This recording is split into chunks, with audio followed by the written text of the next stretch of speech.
नमस्कार मित्रों, एसएससी अड्डा जीके में आपका बहुत बहुत स्वागत है।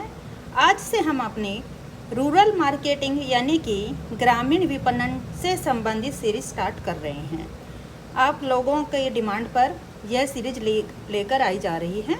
तो आइए देखते हैं, आज स्टार्टिंग कर रहे हैं। तो पहले हमें विस्तार पूर्वक ये पता होना चाहिए कि रूरल मार्केटिंग यानी कि ग्रामीण विपणन है क्या और उसके संबंध में चुनौतियाँ क्या हैं। तो कुछ महत्वपूर्ण बातें आज हम यहाँ पर देखेंगे। तो आइए स्टार्ट करेंगे। स्टार्ट करने से पहले आप हमारे चैनल को लाइक, सब्सक्राइब और शेयर ज़रूर करें। तो आइए देखते हैं, ग्रामीण विपणन यानी कि रूरल मार्केटिंग से आप क्या समझते हैं। तो सबसे पहले आपको पता होना चाहिए कि रूरल मार्केटिंग आखिर है क्या।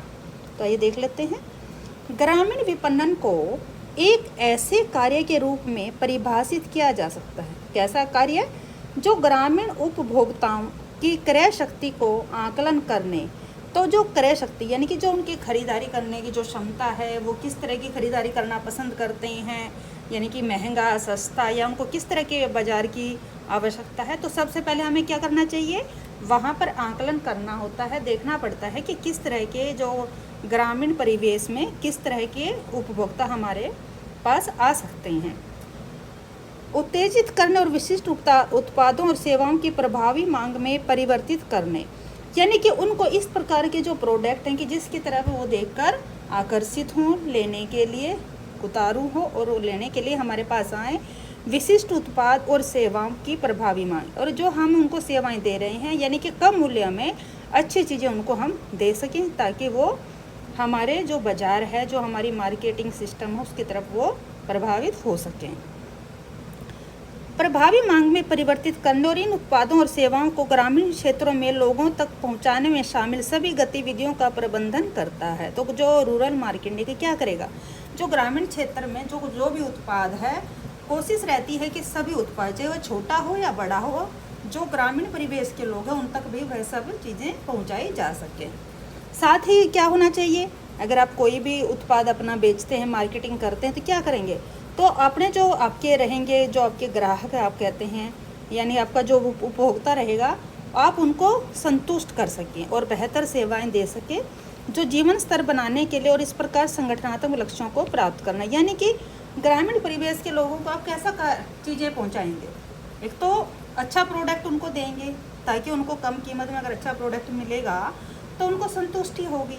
दूसरा, जो उनके जीवन को और बेहतर बनाने में कार्य कर सके, तो इस प्रकार का आपको कार्य करना चाहिए। नेक्स्ट, ओपिनियन लीडर्स उत्पाद संबंधी जानकारी के लिए विश्वसनीय स्रोत कौन से होते हैं। तो देखिए, जब भी आप कोई मार्केट में अपना उत्पाद उतारते हैं तो जो उसकी जानकारी है, तो आपका विश्वसनीय स्रोत कौन सा रहेगा।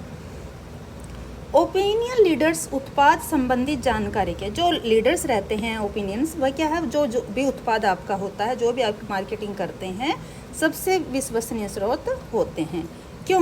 क्योंकि वे अपने द्वारा प्रदान की जाने वाली जानकारी के संबंध में तटस्थ होते हैं। यानी कि अगर कोई भी जिस भी प्रोडक्ट को जो मार्केटिंग करता है बंदा, तो वो क्या करता है, वह अपने उस प्रोडक्ट की अच्छे से जानकारी उनको देता है। किसको? जो भी आपका उपभोक्ता है, चाहे वह शहरी रहे, ग्रामीण रहे, लेकिन यहाँ पर हम ग्रामीण की बात कर रहे हैं।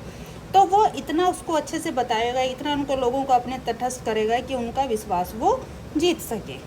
तो क्या रहेगा, सबसे जो जानकारी के लिए विश्वसनीय स्रोत आपका कौन सा होता है, यह है ओपिनियन लीडर्स। 4C मूल्य निर्धारण क्या है, तो आइए देख लेते हैं क्या है 4C मूल्य निर्धारण। एक है ग्राहक मूल्य, दूसरा है प्रतिस्पर्धी मूल्य, तीसरा है कंपनी को लागत। कंपनी को लागत आपको पता ही है, जो उसकी बचत की जाए। कंपनी के रणनीतिक और मूल्य निर्धारण उद्देश्य, तो ये सब क्या है, ये 4C मूल्य निर्धारण है। तो देखिए, डिटेल है जो वो हम आगे आने वाले वीडियो में लेकर आने वाले हैं। आज हम यहाँ पर मेन पॉइंट्स कर रहे हैं। ग्रामीण विपणन में कौन सी चुनौतियाँ हैं, तो जो ग्रामीण यानी कि जो रूरल डेवलपमेंट है, उसके अंदर कौन कौन सी चुनौतियाँ सबसे ज़्यादा आती हैं, तो उन प्रमुख चुनौतियों के बारे में हम देखते हैं। सबसे ज़्यादा एक होती है वितरण, दूसरा होता ग्रामीण उपभोक्ता के मानस को समझाना। तो वितरण यानी कि आप जो भी प्रोडक्ट उतारते हैं, आप उसको किस तरह से वहाँ पर प्रोडक्ट को अपने को बेच सकते हैं, वितरण कर सकते हैं। दूसरा, जो ग्रामीण उपभोक्ता है, उसको जल्दी से चीज़ें नहीं समझ आती हैं, क्योंकि शिक्षा का स्तर कहीं ना कहीं थोड़ा कई जगह आज भी पीछे हैं। तो क्या होगा, तो ग्रामीण उपभोक्ता जो होता है वह जल्दी से उन चीज़ों को समझ नहीं पाता है। तो उसको जो ग्रामीण उपभोक्ता है, ग्रामीण जो जनमानस है, उसको आपको समझाना। सीमित ज्ञान, क्योंकि उनका क्या होता है, जो ग्रामीण लोग होते हैं उनका सीमित ज्ञान होता है, उनको यही पता होता है ये प्रोडक्ट यूज करें, तो वो सोचते कभी ये चीज़ें हम लें, पैसा भी जाए और हमारा जो टाइम भी बर्बाद होगा, चीज़ें बर्बाद हो, पैसा बर्बाद हो और पता नहीं हमारे लिए काम आए ना आए। तो वो सब सीमित ज्ञान है, यानी कि उनका शिक्षा का स्तर कहीं ना कहीं पिछड़ापन वहाँ पे कह सकते हैं कुछ जगह आज भी। संचार व्यवस्थाएं, संपर्क लागत, खातिरदारी और नकली उत्पादों की बिक्री। साथ ही जो खातिरदारी, साथ ही नकली उत्पाद मार्केट में बहुत आते हैं, जिसकी वजह से ये सब जो हैं चुनौतियाँ किसके अंदर आती हैं, ग्रामीण विपणन यानी रूरल डेवलपमेंट के अंदर आती हैं। नेक्स्ट है, ग्रामीण उपभोक्ता व्यवहार को प्रभावित करने वाले कारक कौन से हैं। अब जो ग्रामीण उपभोक्ता है, तो आप उसको अपने व्यवहार के द्वारा कैसे अपने प्रोडक्ट को बेचते हैं, कैसे अपने व्यवहार के द्वारा अपनी तरफ उनको आकर्षित कर सकते हैं, तो वह कौन से कारक हैं। ग्रामीण उपभोक्ता व्यापार को प्रभावित करने वाले 4 प्रमुख कारक होते हैं। कौन से होते हैं, 4। अब 4 कौन से हैं। नंबर 1, सांस्कृतिक कारक। तो सबसे पहले जो आपका सांस्कृतिक व्यवहार है, सांस्कृतिक जो कारक है वह आपका होना चाहिए। दूसरा है आपका सामाजिक कारक। तो जो आपका सामाजिक एक वातावरण बना होता है, उसको लेकर आप अपना क्या कर सकते हैं, अपने उन जो उपभोक्ता हैं ग्रामीण, उनको अपनी तरफ आकर्षित कर सकते हैं, प्रभावित कर सकते हैं। व्यक्तिगत कारक, व्यक्तिगत तौर पर उनके साथ उठ बैठकर बात करके अपने प्रोडक्ट को अच्छे से समझाना और बेचना। मनोवैज्ञानिक कारण, साथ ही उनको ये भी बताना, मतलब पूरे मनोवैज्ञानिक तौर पर उनको तैयार करना, इसके लिए अपने प्रोडक्ट के लिए। तो ये सब जो व्यवहार होते हैं, ये 4 प्रकार के जो व्यवहार हैं, यह है प्रमुख कारक। तो आगे इनके अंदर सांस्कृतिक कारक में भी कुछ भाग हैं, सामाजिक में भी, व्यक्तिगत, और इन सब के बारे में डिटेल में आने वाली वीडियो में आपको बताएंगे।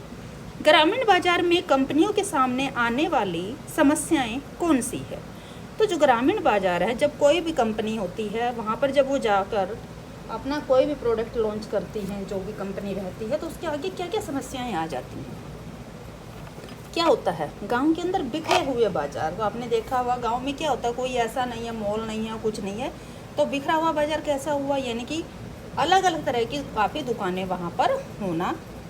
भौतिक वितरण, चैनल प्रबंधन, बिक्री के बल प्रबंधन, बिक्री के बारे में जो प्रबंधन है, बिक्री संवर्धन, अविकसित लोग और बाजार आदि। यानी कि जो लोग हैं वो अभी भी कुछ जो ग्रामीण क्षेत्र है कुछ, तो वहाँ पर अविकसित लोग हैं, यानी कि लोगों को जानकारी कम है, किनके कंपनियों के बारे में वो कम जागरूक हैं। तो इस तरह की जो जितनी भी ये समस्याएं हैं, ये समझाना ग्रामीण परिवेश में बहुत मुश्किल रहता है। तो इस तरह की समस्याएं आती हैं।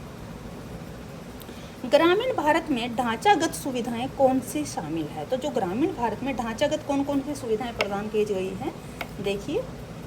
परिवहन और कनेक्टिविटी, तो आपको पता ही है परिवहन के बारे में, तो सड़क संपर्क है, साथ ही डाकघर, नेटवर्क हम अगर मोबाइल चलाते हैं तो आपको नेटवर्क, तो वाईफाई है या जो भी है, तो नेटवर्क के लिए तो आजकल कोई भी अनजान नहीं है इन चीज़ों से। रेडियो, टेलीविज़न, प्रक्रिया और प्रिंट मीडिया, दूरसंचार सेवाएं, मोबाइल सेवाएं, सामाजिक अवसंरचना, कृषि अवसंरचना, मार्केटिंग के इंफ्रास्ट्रक्चर आदि।